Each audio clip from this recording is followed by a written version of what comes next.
అందరి నమస్కారం. అనుకున్న తరుణం రానే వచ్చింది.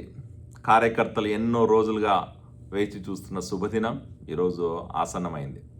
దేని గురించి మాట్లాడుతున్నానో ఏందో అర్థమైంది అనుకుంటే ఈ టైంకే.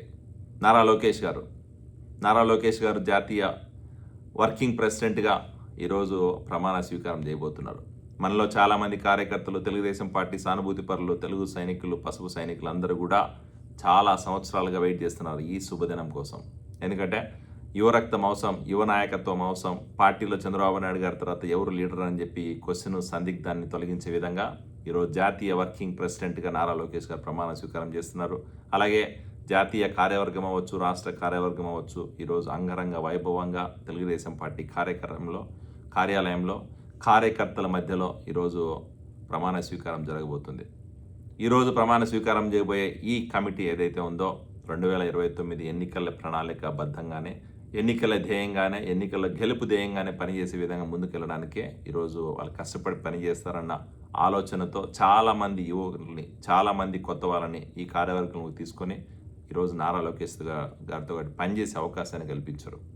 తెలుగుదేశం పార్టీ 45 సంవత్సరాల చరిత్ర కలిగిన పార్టీ. ఎన్టీ రామారావు గారు జెండాని స్థాపిస్తే ఆ ఎన్టీ రామారావు గారు స్థాపించిన జెండాని ఏర్పరిచిన పార్టీని 45 సంవత్సరాల కాలంగా ఈరోజు పార్టీ నడిపించుకుంటా నాన్నగారు ఈరోజు ఒక పార్టీని ఎస్టాబ్లిష్ చేస్తే ఆ పార్టీ నాయకత్వాన్ని, ఆ పార్టీ పునాదుల్ని కాపాడుకునే విధంగా ఈరోజు అంత లెగసీ ఉన్న పార్టీని ఒక వర్కింగ్ ప్రెసిడెంట్గా ప్రమాణ స్వీకారం చేయడం అంటే కత్తి మీద సాము లాంటిదే. కార్యకర్తలకు న్యాయం చేయాలా, నమ్ముకున్న సీనియర్ లీడర్లకు న్యాయం చేయాలా, ప్రజలకు న్యాయం చేయాలా. అలాగే ఈరోజు పార్టీలో ఏదైనా పార్టీలో గ్రూప్ రాజకీయాలని అన్నింటినీ కంట్రోల్ చేసుకుంటా 45 సంవత్సరాలకు పైగా ఉన్న ఈ కోట్ల మంది కార్యకర్తలు ఉన్న పార్టీని నడిపించాలంటే చాలా కష్టం. అలాంటి బాధ్యతను ఈరోజు స్వీకరిస్తున్న నారా లోకేష్ గారు రాబోయే రోజుల్లో తెలుగుదేశం పార్టీ ఇంతకు రెండింతలుగా, ఇంతకంటే ఇంకా భవిష్యత్తులో ఇంకా మంచి పార్టీగా ఆవిర్భవించి తెలుగు రాష్ట్రంలో తెలుగు ప్రజల కోసం, అలాగే తెలుగు రాష్ట్ర అభివృద్ధి కోసం పనిచేసే విధంగానే ముందుకెళ్తుందని చెప్పి మేము నమ్ముతున్నాం. ఈరోజు నారా లోకేష్ గారు చేపట్టబోయే ఈ వర్కింగ్ ప్రెసిడెంట్ పొజిషన్ ఏదైతే ఉందో రాబోయే రోజుల్లో యువతలో మరింత ఉత్సాహాన్ని కల్పిస్తుంది. కార్యకర్త అధినేత అని చెప్పి ఏదైతే నినాదం తీసుకొచ్చి ఈరోజు కార్యకర్తని లెవెల్, ఒక క్లస్టర్ ఇన్ఛార్జిని, మండల్ ఇన్ఛార్జిని, ఇలాంటి వాళ్ళని కూడా తీసుకొచ్చి పొలిట్ బ్యూరో లాంటి ఒక పెద్ద వేదిక మీద కూర్చోపెడుతున్నాడంటే దానికి కారణం కార్యకర్త అధినేత అని ఇచ్చిన నినాదానికి.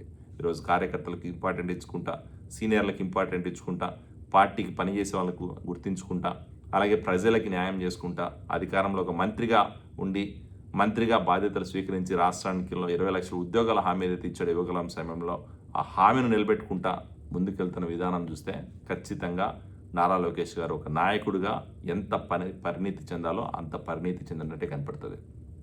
రాబోయే రోజుల్లో తెలుగుదేశం పార్టీ ఈ 45 సంవత్సరాల నుంచి ఎలా అయితే ముందుకు వచ్చిందో దీనికి రెండింతలు ఇంకా పాజిటివ్గా, దీనికి రెండింతలు ఇంకా ఎనర్జీతోటి ముందుకెళ్లే విధంగానే పార్టీ నడుస్తుంది. యువ రక్తం, యువ నాయకత్వం, యువగలం రథసారథి నారా లోకేష్ గారు ఈరోజు జాతీయ వర్కింగ్ ప్రెసిడెంట్గా ప్రమాణ స్వీకారం చేసిన తర్వాత పార్టీలో ఇంకా కొన్ని చేంజెస్ వస్తాయి. యువకులకు ఇంకా ఉత్సాహంగా పనిచేయడానికి కావాల్సిన అన్ని ఎంకరేజ్మెంట్ జరుగుతుంది. రాష్ట్రంలో అభివృద్ధి చేస్తున్న విధానాన్ని, రాష్ట్రంలో ప్రజల కోసం పనిచేస్తున్న పనుల్ని, రాష్ట్రంలో ఈరోజు లా అండ్ ఆర్డర్ను ఎలా అయితే కంట్రోల్ చేస్తున్నాం, మహిళలకు ఎలాగైతే న్యాయం చేస్తున్నాం, ఇవన్నీ కూడా ప్రజలకు తీసుకెళ్ళి ప్రజలకు వివరించి 2029లో మళ్ళీ కూటమి ప్రభుత్వం ఏర్పాటయ్యి చంద్రబాబు నాయుడు గారు చీఫ్ మినిస్టర్గా మళ్ళీ ఇంకోసారి ప్రమాణ స్వీకారం చేయడానికి కావాల్సిన అన్ని పనులు కూడా చేయడానికి కార్యవర్గం పనిచేస్తుందని నమ్ముతున్నాం. ఖచ్చితంగా ఈ కార్యవర్గం పార్టీ కోసం, నాయకుడి కోసం, ప్రజల కోసం పనిచేసి తెలుగుదేశం పార్టీ భవిష్యత్తులో ఇలాగే పసుపు జెండా ఎగరాలని చెప్పి కోరుకుంటూ మరొకసారి అందరికీ కూడా కార్యవర్గ సభ్యులకి, రాష్ట్ర కమిటీకి, అలాగే జాతీయ వర్కింగ్ ప్రెసిడెంట్గా ప్రమాణ స్వీకారం చేయబోతున్న నారా లోకేష్ గారికి మరొకసారి శుభాకాంక్షలు తెలియజేసుకుంటూ congratulations to everybody. Great day. Thank you.